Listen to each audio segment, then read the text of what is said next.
Well, welcome everybody. Tonight we are going to be covering off the power of persistence. Oh my God, has to be one of my favourite topics. Now, if you're new here, I'm Nichola McLeod. I'm a coach, a mentor, and a team builder, and I love supporting people to reach their full potential, whatever that is.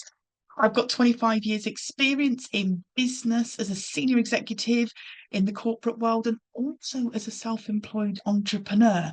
Now, I'm so glad that you're catching this session because honestly, this topic has been a total game changer in my own personal life and in my business. Before we dive into the session, I just wanted to say if you feel like you're doing all of the right things and still not getting the results, I really do see you. You're not lazy, you're not broken, and you're definitely not alone, okay? But what I'm going to share with you today isn't based on theory alone.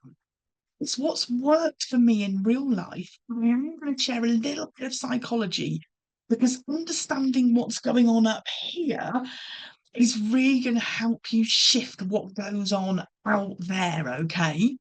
So let's kick off. So, it's a little bit of psychology, okay? There's a concept in psychology that's called delayed gratification. And this is about the idea that our brains are wired to want an instant result. Okay. The reality is that true success often lies with sticking with something, even when the rewards take time to go up. Now, psychologists have studied this for years and years, and the most famous experiment is the marshmallow test. And I was tempted when I was shopping today to buy some marshmallows and sit and eat them. But I decided against it, which was probably quite wise. Anyway, it's a test. They give children one marshmallow now and two if they can wait. And what they found is those who were able to wait went on generally to do better in life, not because they were talented, not because they were more intelligent, but just because of persistence and self control. But here's the catch, it's not that easy because your brain literally releases dopamine. That's that really feel good chemical when you get a quick win. So when you post something on social media and no one reacts at all, or you follow up with somebody and they ghost you, or you put some flyers out to get some sales and you don't make a sale, your brain feels disappointed because it didn't get that dopamine hit. And that's where most people stop. But what I have learned is that persistence is like a muscle, okay? It's not about having superhuman discipline. It's about learning to trust the process, even when you can't see the result just yet, okay? So that was the psychology that I wanted to go into. Now, this is what happens when we leave our brains to our own devices, okay? They come up with loads of excuses, variations of, oh, I don't like to bother people, or I've done this lots of times. What is the right number? What's the conversion rate? Oh, I tell you what, now's not the right time, or that just doesn't work for me. And I wanted to share with you a really quick story just to illustrate why every one of these excuses that you tell yourself is total and utter baloney. So I've got a structured method of recording my leads, a structured follow-up schedule, and this is what the outcome is from doing that, okay? I've got a lady, and I'm going to call her Doris because it seems like a really good name to use. Now, my log sheet showed that I'd called her 12 times. I sent two text messages over a period of 6 months, and she'd come to the top of my pile. So I dialed her number for the 13th time. She answered. I explained who I was and why I was calling, and she opened up with, "Oh my God, I am so glad that you kept calling me. I kept meaning to call you back, but life's been so hectic, I keep forgetting. I'm really sorry for not replying to you. We went on to have such a brilliant conversation, to laugh at the same time. That moment, that's what persistence creates. If I'd stopped at the first, second, or the third, or even the 10th try, which is what most people do, she'd have missed an opportunity. Now, I'm going to spend the rest of the session sharing with you both my thought process and tips that you can start implementing straight away. I am going to generally stick to the example of leads just to stop me hopping around. But you could, and I do, replace this with customers, with team members, with anything in my personal life, okay? So just reinsert anything that you think is relevant to you. It's not just about work, okay? So one of the biggest set shifts that I've made is I focus on completing the task, not controlling the outcome. So, to be honest, all we really want is for that positive outcome. We want people to reply, to say yes, to buy, to join. We want things to go the way that is kind of like that ideal solution. That just isn't within our control. What is within our control is whether we've actually done the actions, whether we followed up, whether we posted, whether we stayed visible. So instead of obsessing over the result, we just tick box that says, did what I said I would today. And when motivation dips, and it always does dip, I just take a break, go for a walk, I clear my head, but I don't quit, come back to it. Another thing that I hear a lot, and I'll come back to this, but I don't want to feel like I'm bothering people. Well, here's what I say to that. They've got every opportunity to tell me to stop, and if they haven't, then it's okay for me to keep on checking in. Full stop. So that's our mindset over magic. Process over panic. So let's get into what persistence actually looks like.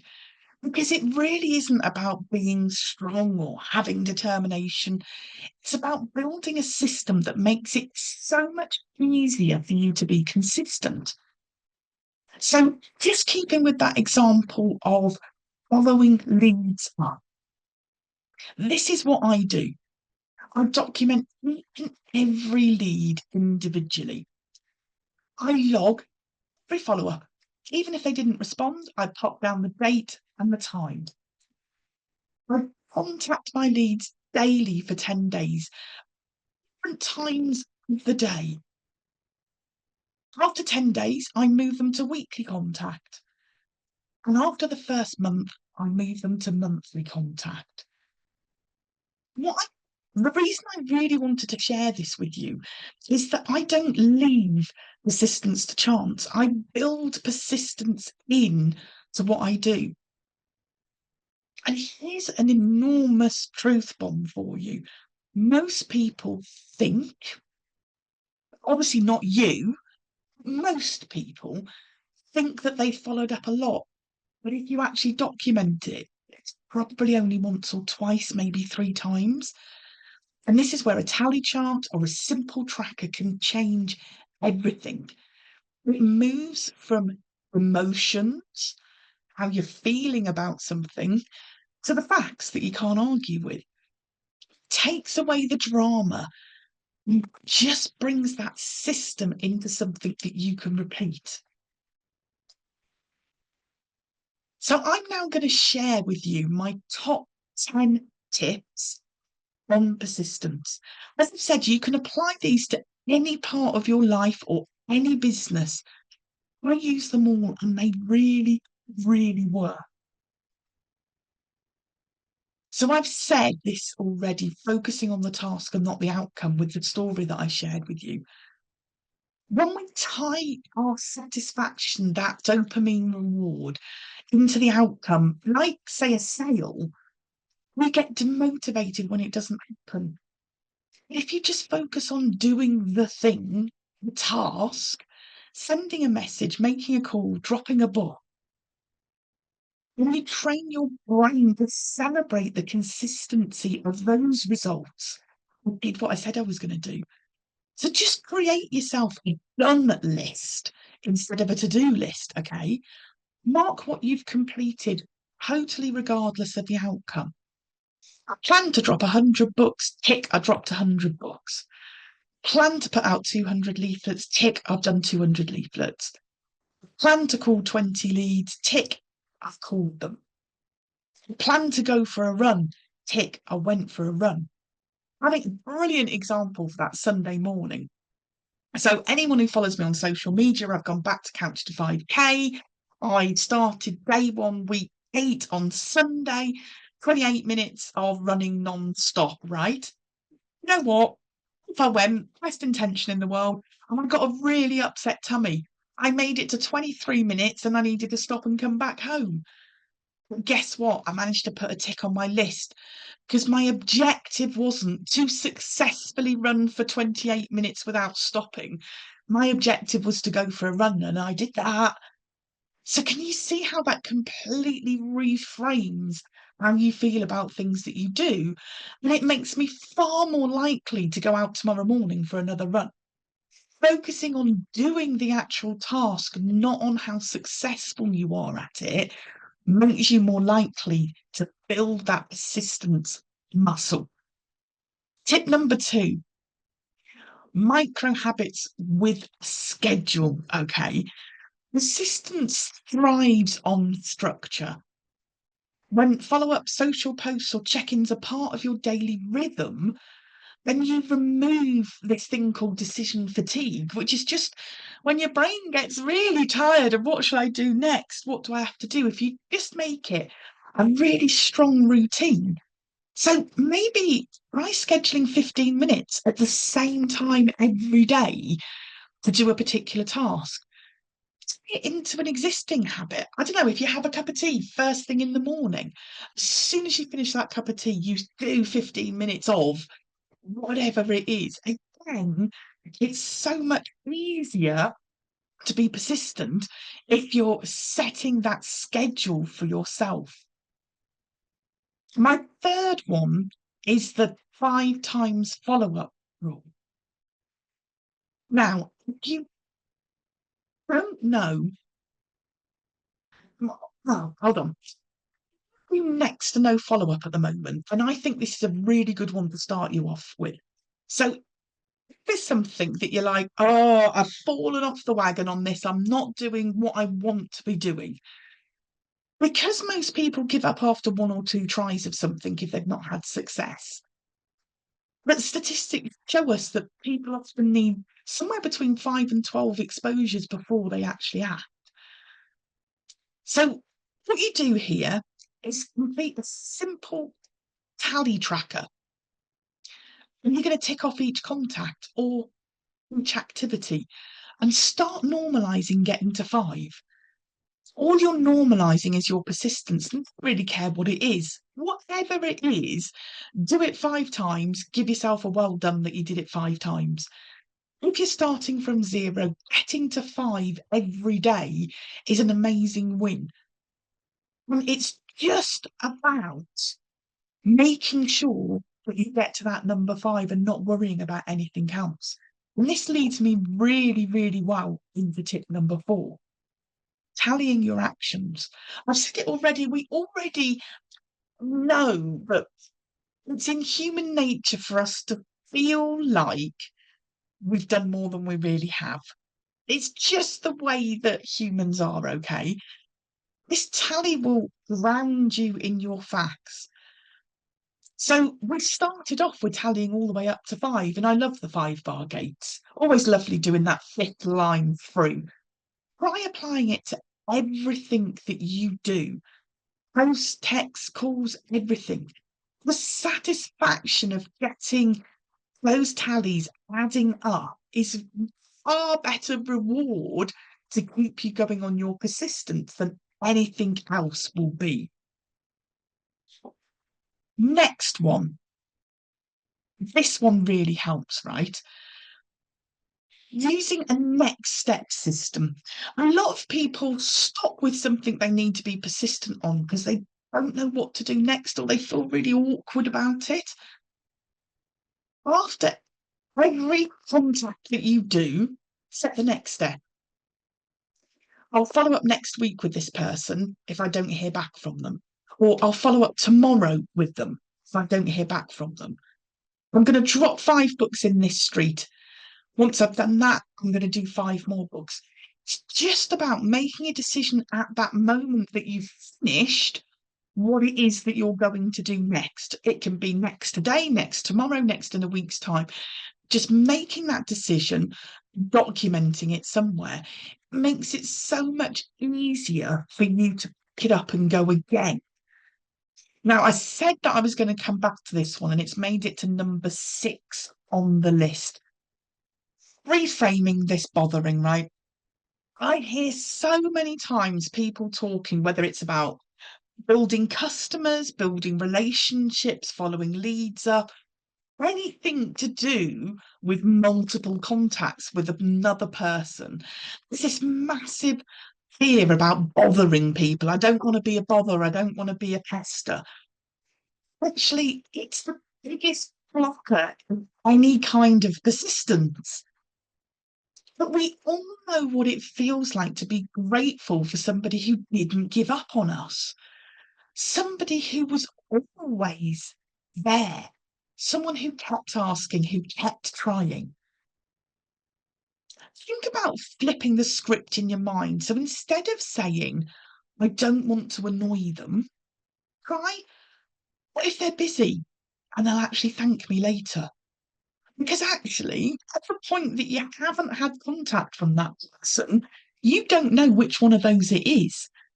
Therefore, you might as well guess that it's the second one as guess that it's the first one. I don't want to annoy them.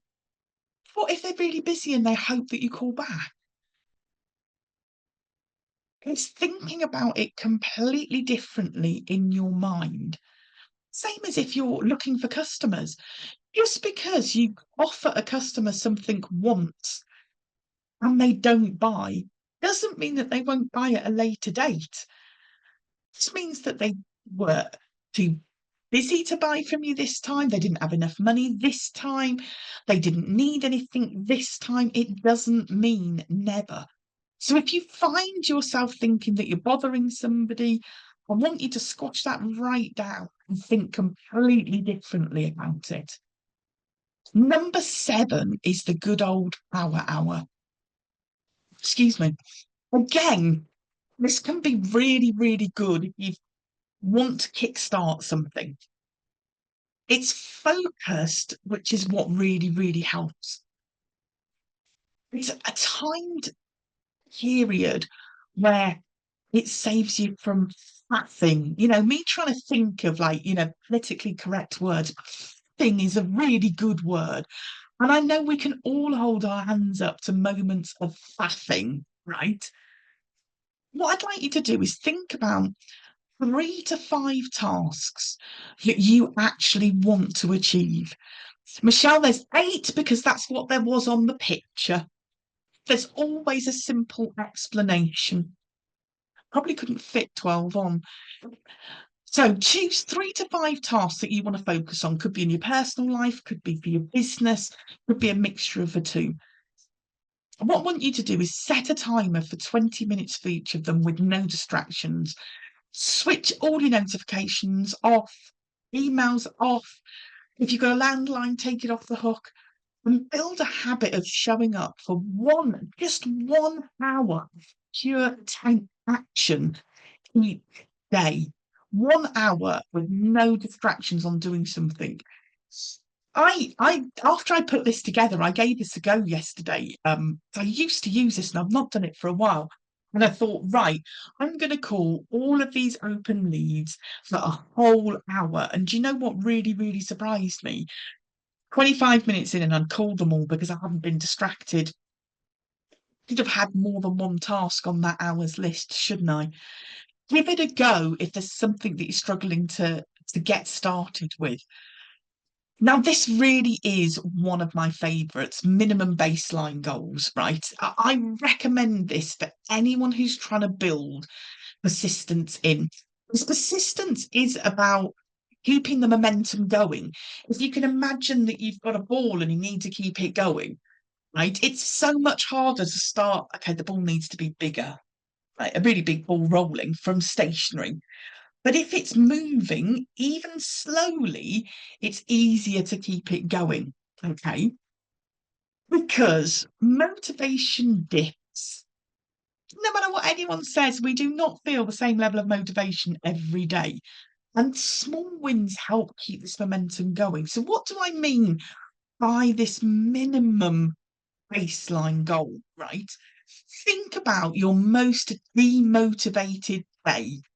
You know, that day where you know you're going to struggle for whatever reasons. And think about what the minimum is of a task that you could achieve that day.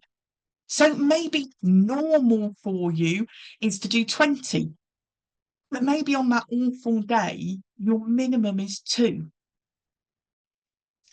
Find that number for yourself. Have it written in stone somewhere that no matter what happens, you're going to do that minimum. What you'll find, you might start off by doing 2. If you're in the flow, you might keep going. But if you're not, you have still won and you've kept that momentum going. You've not failed, as we often like to tell ourselves, because you've met that minimum baseline that you set for yourself. I find this incredibly powerful because I tend to go in massive peaks and troughs. I'm either all over it and, like, you really can't stop me, or I'm like, can't be bothered, can't be bothered. Having that minimum baseline where, do you know what? It's okay just to do 2. Absolutely rocks, that does. Absolutely rocks. Because what we're after is these wins, these things that make us feel brilliant about ourselves. The other thing that I thought that I would share with you, number 9, persistence trigger. Now, why this works is it's about associating an action with a cue, helps turn it into a bit of a habit. Um, Atomic Habits is a brilliant book where I got this theory from, okay? Think about things that you do every day without fail. I mentioned earlier on, like it might be, that you have a morning cup of something. When you finish at the end of the day, do you always close your laptop? Or something like that, something that you do. A lot of my routines are based around the animals, so always have the morning and the afternoon dog walks. It's thinking about what can you link in with something that you're already doing. For example, just before you step away from your laptop to have lunch, send a follow-up to somebody. Have somebody queued up that you can send a follow-up to. Or after you've brushed your teeth in the morning, post a story. Attach your persistence to something that you already do. Oh, I love that. Doing squats as you're cleaning your teeth, habit stacking, works all the time. I think it's much, much harder to remember to do something new. It's a lot easier to tag it onto something that you already do. And now my last one, number 10, weekly win reflection, okay? Our brains naturally remember failures a lot more than they do wins. And taking the time once a week to do this is going to help build your belief in the habits that you're creating, okay? So here's some things for you to do once a week. Pick a day, write down 3 things that you persisted with in the last week. 3 things that you persisted with. Write down 1 thing that really worked for you. And finally, write down 1 thing that you've learned. You do that every week, and you're going to be building up a really powerful habit. congratulating yourself on the actions, not on the outcomes. I'm going to end with three things that you can take away and use this week. Okay. First one, track your actions, not the outcomes. Okay. Use a piece of paper, use a spreadsheet, use your phone. Doesn't really matter what you use. What matters is that you stop guessing and you start knowing what you've actually done. Reframe silence, right? Silence doesn't mean no. We've got this phrase that everybody uses that took me ages to figure out what it meant, ghosting. It's like it doesn't mean no, you've just attached a label to it. It is actually called silence. Most of the time, it means I'm busy, I forgot, I'm still thinking. Do not take it personally. Silence doesn't mean no. I'll tell you what means no. No does. So unless somebody said that to you, and even when they do say no, I always say, would it be okay if I called you back later on in the year? And I often get a yes. So no doesn't even always mean no. And the last one, stick to a schedule, create a routine that doesn't rely on you feeling like it. And that will make what you're working on so much more sustainable. What I'd really love you to do is drop me a light bulb moment in the chat. And I'm going to leave you with this thought. I promise you that there's no magic formula. There is no perfect post. There's no one-liner that unlocks everything. What there is, there's you showing up, taking action, especially when it's quiet. Persistence isn't pushy, it's professional. And it's the one thing that most people won't do long enough to see what's actually possible. So be the one that does. That's how success shows up.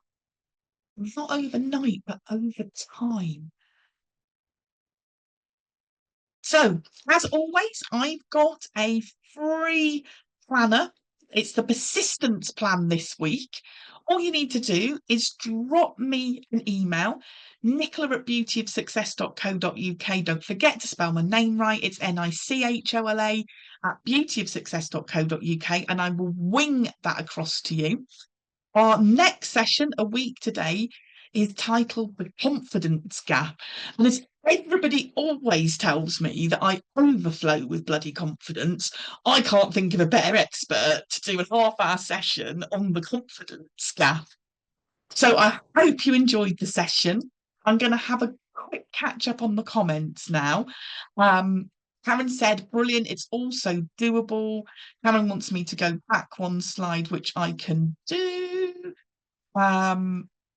Need to turn your phone off more. Absolutely, it's the biggest distraction in the world. Oh, I like that, Gordon. Keep going with that daily method of operation, but adding new little things in. I do think the little things really, really do help. Light bulb moments, schedule that focus time. Great. Just having that block of time can make such a difference. And Michelle, you can walk the new beautiful doggy when overwhelmed. Absolutely. I think one of the toughest things that I ever learned, and I know that my uplines and mentors are always taking the mickey out of how much I struggled with this, is you don't have to sit here and bang your head against a brick wall. If you're feeling overwhelmed or that you've started to focus on that outcome a bit too much, just go outside and do something different. Just honestly, it's not worth it. Being persistent isn't about driving yourself insane with I need to do it right now. If you remember my minimum of two, actually, if you did two, but now you're not in the right headspace, it's okay. Obviously, you can't just get away with doing two every day for the rest of your life, but you're not going to feel overwhelmed every day for the rest of your life. So really take advantage of the days where you're feeling on it and do more to allow yourself that breathing space on the days that you don't feel that good. And Shamila's hoping to drop tomorrow. Fantastic. Really, really enjoyed your company this evening, everybody. Thank you so much. Hope you have a lovely rest of the evening, and I'll see you next week. Take care. Bye.